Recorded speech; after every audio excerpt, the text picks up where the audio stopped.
तो आज का जो हमारा क्वेश्चन है इसमें क्या रखा है, current carrying conductor of length L is bent into two loops one by one. First loop has a 1 turn of wire and the second loop has a 2 turns of wire. Compare the magnetic field at the center of the loops. तो guys यहाँ पे answer मैंने सीधा ही copy paste कर दिया है, क्योंकि guys जो मैं लिखने वाला था वो भी सेम ही था.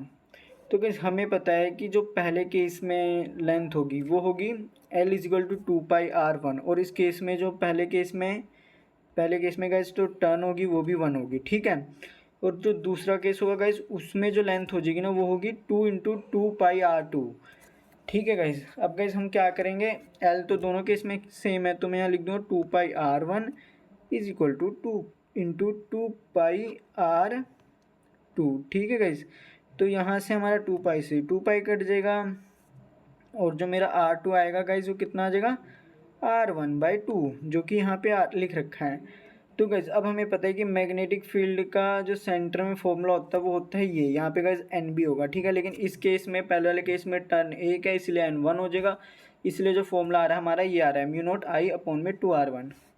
और सेकेंड केस में 2 टर्न है इसलिए यहाँ पे 2 आ जाएगा इनकी जगह, बाकी गाइस सेम ही रहेगा, ठीक है गाइस. अब आपको पता है कि जो मैग्नेटिक फील्ड है वो रेडियस के इन्वर्सली प्रोपोर्शनल है, तो हमारा फॉर्मूला कुछ ऐसा बनेगा, ठीक है.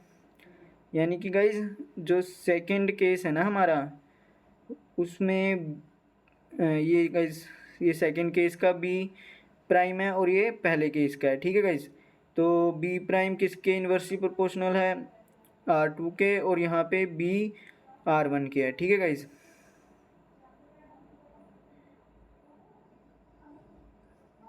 तो गाइस अब क्या होगा कि हम R2 की जगह रख देंगे R1, ठीक है गाइस. तो R1 रख देंगे तो क्या हो जाएगा, यहाँ R1/2 रख दोगे आप तो ये 2 ऊपर जाएगा, इस 2 से मल्टीप्लाई हो जाएगा तो आ जाएगा हमारा 4. यानी कि जो सेकंड वाला केस है ना उसमें 4 टाइम्स ज़्यादा मैग्नेटिक फील्ड होगी सेंटर पे हैज़ कम्पेयर टू फर्स्ट वाले केस में.